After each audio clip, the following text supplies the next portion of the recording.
ಸ್ನೇಹಿತರೆ, ಮೀಡಿಯಾ ಮಾಸ್ಟರ್ಸ್ಗೆ ಸ್ವಾಗತ ಸುಸ್ವಾಗತ. ಗೆಳೆಯರೆ, 27 ವರ್ಷಗಳ ಹಿಂದಿನ ಮಾತು. ಅಲ್ಲಿ ರಕ್ತ ಅನ್ನೋದು ನದಿಯ ನೀರಿನ ಹಾಗೆ ಹರಿದಿತ್ತು. ಆ ದೇಶದ ಅಧ್ಯಕ್ಷನನ್ನು ಕೊಂದ ಕಾರಣಕ್ಕೆ ಒಂದು ಜನಾಂಗದ ವಿರುದ್ಧ ಅಲ್ಲಿನ ಬಹುಸಂಖ್ಯಾತರು ತಿರುಗಿ ಬಿದ್ದಿದ್ರು. ಆ ಸಂಘರ್ಷದಲ್ಲಿ ಉರುಳಿದ ಹೆಣಗಳ ಸಂಖ್ಯೆ ಬರೋಬ್ಬರಿ 10 ಲಕ್ಷ. ಅದನ್ನು ಕಂಡ ಜಗತ್ತು ಆ ದೇಶದ ಭವಿಷ್ಯವನ್ನು ಅವತ್ತೇ ನಿರ್ಧಾರ ಮಾಡಿಬಿಟ್ಟಿತ್ತು. ಇನ್ಯಾವತ್ತೂ ಅಲ್ಲಿ ಶಾಂತಿ ಅನ್ನೋದು ನೆಲೆಸೋದೇ ಇಲ್ಲ, ಈ ರಾಕ್ಷಸರ ದೇಶ ಉದ್ಧಾರನೇ ಆಗೋದಿಲ್ಲ ಅಂತ ಸಾಕಷ್ಟು ಜನ ಭವಿಷ್ಯ ಹೇಳಿದರು. ಆದರೆ ಅವರೆಲ್ಲರ ಅಭಿಪ್ರಾಯಗಳು, ಭವಿಷ್ಯಗಳು ಎಲ್ಲ ಕೂಡ ಇವತ್ತು ಉಲ್ಟಾಗಿವೆ. ಅದೇ ದೇಶ ಇವತ್ತು ಜಗತ್ತಿನ ಅತಿ ವೇಗವಾಗಿ ಬೆಳೆಯುವ ಆರ್ಥಿಕತೆಯಾಗಿ ಗುರುತಿಸ್ಕೊಳ್ತಾ ಇದೆ. ಅಲ್ಲಿ ಅಮೆರಿಕಕ್ಕಿಂತಲೂ ಕೊಲೆಗಳ ಸಂಖ್ಯೆ ಕಡಿಮೆ ಇದೆ. ಅದು ಜಗತ್ತಿನ ಮತ್ತೊಂದು ಸಿಂಗಪುರ ಆಗುವತ್ತ ಹೆಜ್ಜೆ ಇಡ್ತಾ ಇದೆ. ಹಾಗಾದರೆ ಯಾವುದು ಆ ದೇಶ? ಅಲ್ಲಿನ ವಿಶೇಷತೆ ಏನು? ಆ ರಾಷ್ಟ್ರದಲ್ಲಿ ಅಷ್ಟೊಂದು ಬದಲಾವಣೆ ಆಗೋದಕ್ಕೆ ಕಾರಣ ಏನು ಅನ್ನೋ ಬಗ್ಗೆ ಒಂದಷ್ಟು ಮಾಹಿತಿಯನ್ನು ಇಲ್ಲಿ ನೋಡೋ ಪ್ರಯತ್ನ ಮಾಡೋಣ.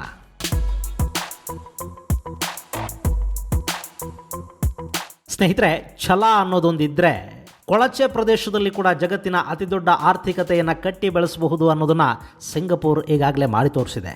ಈಗ ಅದೇ ಸಿಂಗಪುರದ ಮಾದರಿಯಲ್ಲೇ ಇನ್ನೊಂದು ದೇಶ ಹೆಜ್ಜೆ ಹಾಕ್ತಾ ಇದೆ. ತನ್ನ ಅಭಿವೃದ್ಧಿಯ ಹಾದಿಯಲ್ಲಿ ಈಗಾಗಲೇ ಅರ್ಧ ಪ್ರಯಾಣವನ್ನು ಮುಗಿಸಿರೋ ಆ ಪುಟ್ಟ ದೇಶ ಇವತ್ತು ಜಗತ್ತಿನ ಕಣ್ಣಿಗೆ ಅಚ್ಚರಿಯ ಹಾಗೆ ಕಾಣ್ತಾ ಇದೆ. ಅಂದಹಾಗೆ ಇವತ್ತು ಆಫ್ರಿಕಾ ಖಂಡದ ಸಿಂಗಪೂರ್ ಅಂತಲೇ ಕರೆಸ್ಕೊಳ್ತಾ ಇರೋ ಆ ಪುಟ್ಟ ರಾಷ್ಟ್ರದ ಹೆಸರು ರವಾಂಡಾ.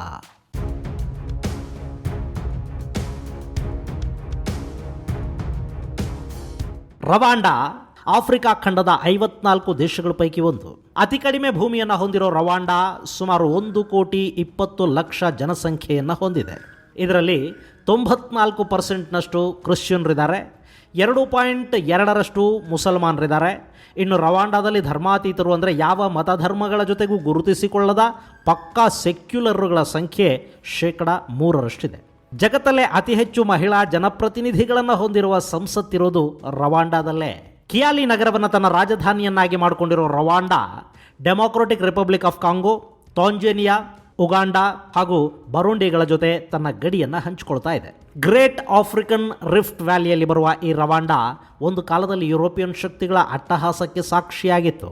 1884ರಲ್ಲಿ ಐರೋಪ್ಯ ರಾಷ್ಟ್ರಗಳು ತಮ್ಮಲ್ಲೇ ಮಾಡಿಕೊಂಡ ಬರ್ಲಿನ್ ಒಪ್ಪಂದದ ಪ್ರಕಾರ ಈ ರವಾಂಡಾ ಅವತ್ತಿಗೆ ಜರ್ಮನಿಯ ಪಾಲಾಯಿತು. ಅದಾದ ಮೇಲೆ ಅಂದರೆ ಮೊದಲನೇ ಮಹಾಯುದ್ಧದ ನಂತರ ಈ ಭೂಮಿಯ ಮೇಲೆ ಬೆಲ್ಜಿಯಂ ಅಧಿಕಾರವನ್ನು ಪಡ್ಕೊಳ್ತು. ಎರಡನೇ ಮಹಾಯುದ್ಧ ಆಗೋದ ಮೇಲೆ ಕೂಡ ರವಾಂಡಾಗೆ ಸ್ವಾತಂತ್ರ್ಯ ಅನ್ನೋದು ಸಿಗಲಿಲ್ಲ. ಹೀಗಾಗಿ 1959ರಲ್ಲಿ ರವಾಂಡಾದ ಸ್ವಾತಂತ್ರ್ಯ ಹೋರಾಟ ಆರಂಭ ಆಗುತ್ತೆ.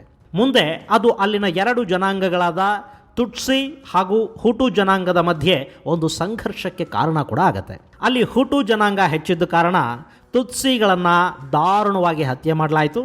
ಸುಮಾರು 1 ಲಕ್ಷಕ್ಕೂ ಹೆಚ್ಚು ಮಂದಿಯಲ್ಲಿ ನಿರಾಶ್ರಿತರಾಗಿ ಬೇರೆ ಬೇರೆ ರಾಷ್ಟ್ರಗಳಿಗೆ ವಲಸೆ ಹೋದರು. ಹೀಗಾಗಿ ಅಲ್ಲಿನ ಪರಿಸ್ಥಿತಿ ಕೈ ಮೀರ್ತಾ ಇರೋದನ್ನು ಅರ್ಥ ಮಾಡಿಕೊಂಡ ಬೆಲ್ಜಿಯಂ 1962ರ ಜುಲೈ 1ನೇ ತಾರೀಕು ರವಾಂಡಾನ ಬರುಂಡಿಯಿಂದ ವಿಭಜಿಸಿ ಆ ದೇಶಕ್ಕೆ ಸ್ವಾತಂತ್ರ್ಯವನ್ನು ಕೊಟ್ಟುಬಿಡ್ತು.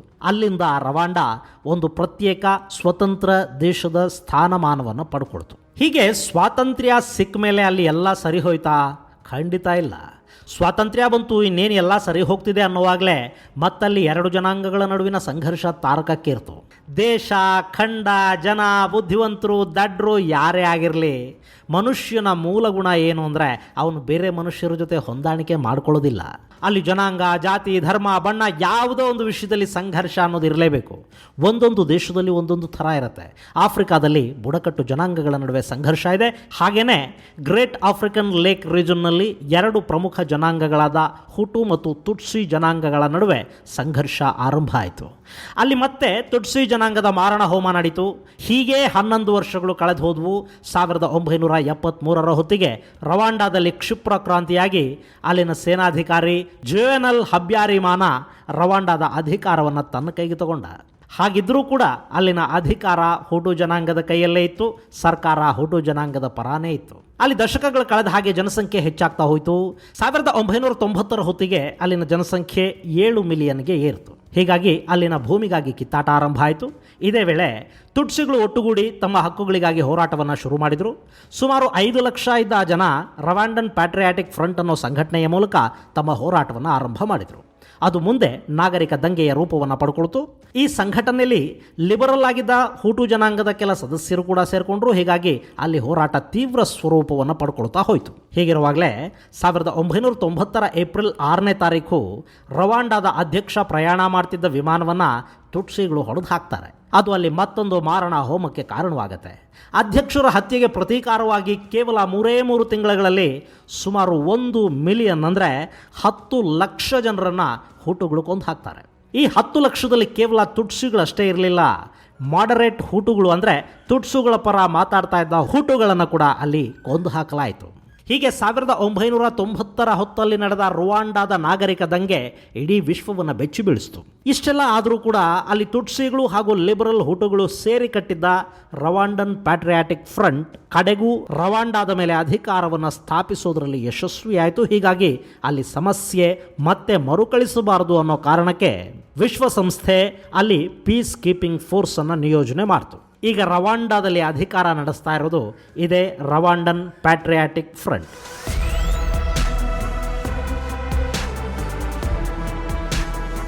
ಸ್ನೇಹಿತರೆ, ಇದು ರವಾಂಡಾದ ರಕ್ತಸಿಕ್ತ ಅಧ್ಯಾಯ. 1994ರವರೆಗೆ ಇಲ್ಲಿನ ಪರಿಸ್ಥಿತಿ ಹೀಗೆ ಇತ್ತು ಮತ್ತು ಅವತ್ತಿಗೆ ರವಾಂಡನ್ನರ ಅತಿ ಹೆಚ್ಚು ವಯಸ್ಸು ಎಷ್ಟಾಗ್ತಾ ಇತ್ತು ಗೊತ್ತಾ? ಬರೀ 50 ವರ್ಷ. ಅಂದರೆ ಅಲ್ಲಿ 50 ವರ್ಷವನ್ನು ದಾಟುವವರ ಸಂಖ್ಯೆ ತುಂಬಾ ಕಡಿಮೆ ಇರ್ತಾ ಇತ್ತು. ಅಲ್ಲಿನ ಸರಾಸರಿ ಆಯಸ್ಸು ಇದ್ದಿದ್ದೇ 40 ವರ್ಷಕ್ಕಿಂತ ಕಡಿಮೆ. ಯಾಕೆಂದರೆ ಅಲ್ಲಿ ಯಾವಾಗ ಬೇಕಾದರೂ ದಂಗೆಗಳು ನಡೀತಾ ಇದ್ವು. ಅಲ್ಲಿ ಯಾವಾಗ ಯಾರ ಕೊಲೆಯಾಗಿ ಹೋಗುತ್ತೆ ಅನ್ನೋದು ಗೊತ್ತೇ ಆಗ್ತಾ ಇರಲಿಲ್ಲ ಮತ್ತು ಸಂಘರ್ಷಗಳಲ್ಲಿ ಸಾವಿರಾರು ಜನ ಸಾವಿಗೀಡಾಗ್ತಾ ಇದ್ರು. ಹೀಗಾಗಿ ಅಲ್ಲಿ 50 ವರ್ಷ ದಾಟಿದವರ ಜನಸಂಖ್ಯೆ ಕೂಡ ಸಿಕ್ಕಾಪಟ್ಟೆ ಕಡಿಮೆ ಇತ್ತು. ಆದರೆ 1994ರ ನಂತರ ಅಲ್ಲಿನ ಚಿತ್ರಣ ಬದಲಾಗಿ ಹೋಗಿದೆ. ಸ್ನೇಹಿತರೆ, ಸುಮಾರು 30 ವರ್ಷಗಳ ಹಿಂದಿದ್ದ ರವಾಂಡಾಕ್ಕೂ ಈಗಿನ ರವಾಂಡಾಕ್ಕೂ ಸಾಕಷ್ಟು ವ್ಯತ್ಯಾಸಗಳನ್ನು ನಾವೀಗ ಕಾಣಬಹುದು. ಸದ್ಯಕ್ಕೆ ರವಾಂಡಾದಲ್ಲಿ ಶಾಂತಿ ನೆಲೆಸಿದೆ. ಅದು ಎಷ್ಟರ ಮಟ್ಟಿಗೆ ಅಂದರೆ ಅಮೆರಿಕಾದಲ್ಲಿ ಪ್ರತಿ ವರ್ಷ ಪ್ರತಿ 1 ಲಕ್ಷ ಜನಸಂಖ್ಯೆಗೆ 5.4 ಜನ ಕೊಲೆಯಾಗ್ತಾ ಇದ್ದಾರೆ. ಹಾಗೆ ಉಗಾಂಡಾದಲ್ಲಿ ಅದರ ಲೆಕ್ಕ 1 ಲಕ್ಷಕ್ಕೆ 11ಕ್ಕೇರಿದೆ. ರವಾಂಡಾದ ಪಕ್ಕದಲ್ಲೇ ಇರೋ ಕಾಂಗೋದಲ್ಲಿ 13.6 ಕೊಲೆಗಳಾಗತ್ವೆ. ಇನ್ನು ನಮ್ಮ ಭಾರತಕ್ಕೆ ಬಂದರೂ ಕೂಡ 2017ರ ಮಾಹಿತಿಯನ್ನು ನಾವು ಗಮನಿಸಿದಾಗ ಪ್ರತಿ ವರ್ಷ ಇಲ್ಲಿ ಲಕ್ಷಕ್ಕೆ 3.2 ಮಂದಿ ಕೊಲೆಯಾಗ್ತಾ ಇದ್ದಾರೆ. ಆದರೆ ರವಾಂಡಾದಲ್ಲಿ ಈ ಪ್ರಮಾಣ 2.5ರಷ್ಟಿದೆ. ಅದರ ಅರ್ಥ ಆ ದೇಶ ನಿಧಾನವಾಗಿ ಶಾಂತಿಯ ಕಡೆಗೆ ಹೆಜ್ಜೆ ಹಾಕ್ತಾ ಇದೆ ಮತ್ತು ಅಲ್ಲಿ ಅಪರಾಧದ ಪ್ರಮಾಣ ಕೂಡ ತುಂಬಾ ಕಡಿಮೆ ಆಗ್ತಾ ಹೋಗ್ತಾ ಇದೆ. ಇನ್ನಿಲ್ಲಿನ ಆಡಳಿತ ಎಷ್ಟು ಸ್ವಚ್ಛವಾಗಿದೆ ಅಂದರೆ ರವಾಂಡಾ ಜಗತ್ತಿನ ಅತ್ಯಂತ ಕಡಿಮೆ ಕರಪ್ಷನ್ ಇರುವ ದೇಶಗಳ ಪಟ್ಟಿಯಲ್ಲಿ 48ನೇ ಸ್ಥಾನದಲ್ಲಿದೆ. ಇದು ಆಫ್ರಿಕಾ ಖಂಡದಲ್ಲಿ ಅತ್ಯುತ್ತಮವಾಗಿರೋ ಸರ್ಕಾರ ಅನ್ನೋ ಹೆಗ್ಗಳಿಕೆಗೆ ಕೂಡ ಪಾತ್ರ ಆಗಿದೆ. ಇನ್ನು ಸಿಂಗಪುರದ ಹಾಗೆ ರವಾಂಡಾದಲ್ಲಿ ಕೂಡ ಫ್ರೀಡಮ್ ಆಫ್ ಸ್ಪೀಚ್ಗೆ ಲಗಾಮಿದೆ.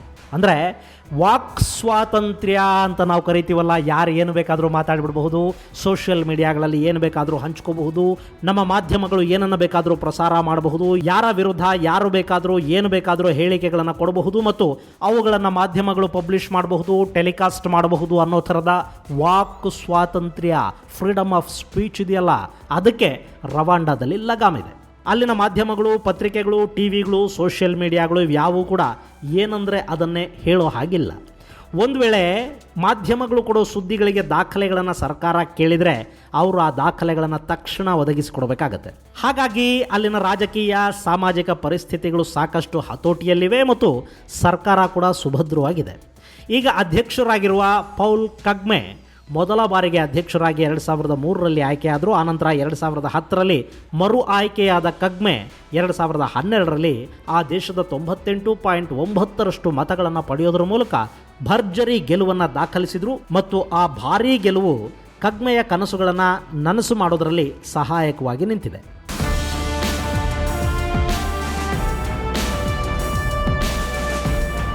ಸ್ನೇಹಿತರೆ, ಒಬ್ಬ ನಾಯಕನ ದೂರದೃಷ್ಟಿ ಬಡ ರಾಷ್ಟ್ರವನ್ನು ಕೂಡ ಅಭಿವೃದ್ಧಿಶೀಲ ರಾಷ್ಟ್ರವನ್ನಾಗಿಸಿ ಆನಂತರ ಅಭಿವೃದ್ಧಿ ಹೊಂದಿದ ರಾಷ್ಟ್ರವನ್ನಾಗಿ ಮಾಡುತ್ತೆ. ಇಲ್ಲೂ ಕೂಡ ಹಾಗೆ ಆಗ್ತಾ ಇದೆ. ಕಗ್ಮೆ ತಮ್ಮ ದೇಶವನ್ನು ಸಿಂಗಪುರ್ ಮಾದರಿಯಲ್ಲಿ ಅಭಿವೃದ್ಧಿಪಡಿಸೋದಕ್ಕೆ ಮುಂದಾಗ್ತಾ ಇದ್ದಾರೆ. ಜಗತ್ತಿನ ಪ್ರಸಿದ್ಧ ಕಂಪನಿಗಳು ಒಂದು ದೇಶಕ್ಕೆ ಬರಬೇಕು, ಅಲ್ಲಿ ಹೂಡಿಕೆಯನ್ನು ಮಾಡಬೇಕು ಅಂದರೆ ಅಲ್ಲಿ ಮೂಲಭೂತ ಸೌಕರ್ಯಗಳು ಚೆನ್ನಾಗಿರಬೇಕು. ವಿದೇಶಗಳಿಂದ ಬರೋರಿಗೆ ಆತಿಥ್ಯ ಕೊಡೋದಕ್ಕೆ ಹೋಟೆಲ್ ಉದ್ಯಮ ಇರಬೇಕು, ಅವರ ಕಂಪನಿಗಳಿಗೆ ಜಾಗ ಒದಗಿಸಿಕೊಡೋದಕ್ಕೆ ಕೈಗಾರಿಕೆ ಹಾಗೂ IT ಪಾರ್ಕ್ಗಳಿರಬೇಕು. ದೊಡ್ಡ ದೊಡ್ಡ ಪ್ರಮಾಣದಲ್ಲಿ ಅವರಿಗೆ ಬೇಕಾದಷ್ಟು ಜಾಗವನ್ನು ಕೊಡೋದಕ್ಕೆ ಸರ್ಕಾರದ ಕೈಲಿ ಸಾಧ್ಯ ಆಗಬೇಕು. ಅದಕ್ಕೆ ಯಾವ ಅಡ್ಡಿ ಆತಂಕಗಳು ಉಂಟಾಗಬಾರದು. ಹಾಗೆಯೇ ಅಲ್ಲಿ ಅತ್ಯುತ್ತಮವಾದ ಸಂಪರ್ಕ ಸಾಧನಗಳಿರಬೇಕು, ಅಂದರೆ ರಸ್ತೆಗಳಿರಬೇಕು, ಸಾರಿಗೆ ವ್ಯವಸ್ಥೆ ಚೆನ್ನಾಗಿರಬೇಕು, ವಿದ್ಯಾವಂತರ ಸಂಖ್ಯೆ ಹೆಚ್ಚಾಗಬೇಕು, ಸ್ಕಿಲ್ಡ್ ಲೇಬರ್ಸ್ ಸಿಗಬೇಕು, ಅಲ್ಲಿನ ಜನರ ಕಾರ್ಯಶೀಲತೆ ಹೆಚ್ಚಾಗಬೇಕು, ಕೌಶಲ್ಯ ಹೆಚ್ಚಾಗಬೇಕು, ತೊಡಗಿಸಿಕೊಳ್ಳುವಿಕೆ ಹೆಚ್ಚಾಗಬೇಕು. ಇದೆಲ್ಲವನ್ನ ಅರ್ಥ ಮಾಡಿಕೊಂಡಿರೋ ರವಾಂಡ ಇಡೀ ಆಫ್ರಿಕಾದಲ್ಲಿ ಅತ್ಯುತ್ತಮವಾದ ಏರ್ಲೈನ್ಸ್ ಅನ್ನು ಮಾಡಿಕೊಂಡಿದೆ.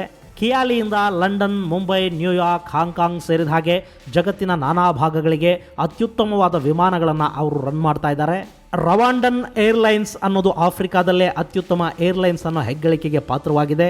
ಅಲ್ಲದೆ ಕಿಯಾಲಿಯಲ್ಲಿನ ರಸ್ತೆಗಳನ್ನು ಅತ್ಯುತ್ತಮವಾಗಿ ನಿರ್ಮಾಣ ಮಾಡಲಾಗಿದೆ. ಅಲ್ಲಿ 5 ಸ್ಟಾರ್ ಹೋಟೆಲ್ಗಳಿವೆ. ಹಾಸ್ಪಿಟಾಲಿಟಿಗೆ ವಿಶೇಷವಾದ ಗಮನವನ್ನು ಕೊಡಲಾಗ್ತಾ ಇದೆ. ಉತ್ತಮ ಕೈಗಾರಿಕಾ ನೀತಿಗಳನ್ನು ಜಾರಿಗೆ ತರುವ ಮೂಲಕ ಜಗತ್ತಲ್ಲಿ ಅತ್ಯಂತ ಸುಲಭವಾಗಿ ವ್ಯಾಪಾರ ಮಾಡಬಹುದಾದಂಥ ದೇಶಗಳ ಸಾಲಿಗೆ ರವಾಂಡ ಕೂಡ ಸೇರಿಕೊಂಡಿದೆ.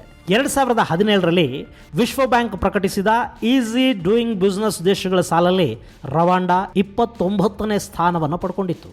ಈ ಪಟ್ಟಿಯ ಮೊದಲ 5 ಸ್ಥಾನಗಳಲ್ಲಿ ನ್ಯೂಜಿಲ್ಯಾಂಡ್, ಸಿಂಗಪೂರ್, ಡೆನ್ಮಾರ್ಕ್, ಹಾಂಗ್ಕಾಂಗ್ ಹಾಗೂ ಸೌತ್ ಕೊರಿಯಾಗಳಿವೆ. ಇದು ಆಫ್ರಿಕಾದ ಇತರೆ ದೇಶಗಳ ಜೊತೆ ಹೋಲಿಕೆ ಮಾಡಿದಾಗ ರವಾಂಡ ಅನ್ನೋದು ಸಾಕಷ್ಟು ಮುಂದುವರೆದಿದೆ ಅನ್ನೋದಕ್ಕೆ ಕನ್ನಡಿ ಹಿಡಿತಾ ಇದೆ. ಹಾಗೆ ನೋಡಿದರೆ ರವಾಂಡ ಮುಂದುವರೆದ ರಾಷ್ಟ್ರಗಳಾದ ನೆದರ್ಲ್ಯಾಂಡ್, ಜಪಾನ್, ಸ್ವಿಟ್ಜರ್ಲ್ಯಾಂಡ್ ನಂಥ ರಾಷ್ಟ್ರಗಳನ್ನು ಕೂಡ ಈ ಪಟ್ಟಿಯಲ್ಲಿ ಹಿಂದಿಕ್ಕಿರೋದು ಅಚ್ಚರಿಗೆ ಕಾರಣ ಆಗ್ತಾ ಇದೆ. ಇನ್ನು ಈ ರವಾಂಡ ಹೇಗೆ ಬೆಳೆದು ಬಂದಿದೆ ಅನ್ನೋದನ್ನು ನಾವು ನೋಡೋದಾದರೆ 2005ರಲ್ಲಿ ಕೇವಲ $10 ಮಿಲಿಯನ್ ಬಂಡವಾಳವನ್ನು ಹೊರಗಿನಿಂದ ಪಡ್ಕೊಂಡಿದ್ದು ರವಾಂಡ ಈಗ ಅದರ ಗಾತ್ರವನ್ನು $293 ಮಿಲಿಯನ್ ಹೆಚ್ಚು ಮಾಡಿಕೊಂಡಿದೆ. ಹಾಗೇನೆ ಇಡೀ ಆಫ್ರಿಕಾದ ದೇಶಗಳ ಪರಿಸ್ಥಿತಿಯನ್ನು ನಾವು ಗಮನಿಸಿದಾಗ ಸದ್ಯದ ಮಟ್ಟಿಗೆ ಜನ ನೆಮ್ಮದಿಯಾಗಿ ನೆಲೆಸಬಹುದಾದ ಆಫ್ರಿಕಾದ ದೇಶಗಳ ಪಟ್ಟಿಯಲ್ಲಿ ರವಾಂಡ ಮೊದಲ ಸ್ಥಾನದಲ್ಲಿ ನಿಂತುಕೊಳ್ಳುತ್ತೆ. ಇನ್ನು ರವಾಂಡದಲ್ಲಿ ಅತಿ ಹೆಚ್ಚಾಗಿ ಟೀ ಹಾಗೂ ಕಾಫಿನ ಬೆಳೀತಾರೆ. ಯುರೋಪ್ ದೇಶಗಳು ಹಾಗೂ ಅಮೆರಿಕ ರವಾಂಡದಿಂದ ಟೀ ಮತ್ತು ಕಾಫಿನ ಆಮದು ಮಾಡಿಕೊಳ್ಳುತ್ತವೆ. ಈ ವ್ಯವಹಾರದ ಜೊತೆಗೆ ರವಾಂಡ ಈಗ ವಿದೇಶಿ ಕಂಪನಿಗಳು ತನ್ನ ದೇಶದತ್ತ ಬರೋದನ್ನು ಕಾಯ್ತಾ ಇದೆ. ಅವರ ಗುರಿ ಈಗ ಒಂದೇ, ಅದು ತಾನು ಆಫ್ರಿಕಾ ಖಂಡದ ಸಿಂಗಪೂರ್ ಆಗಬೇಕು ಅನ್ನೋದು.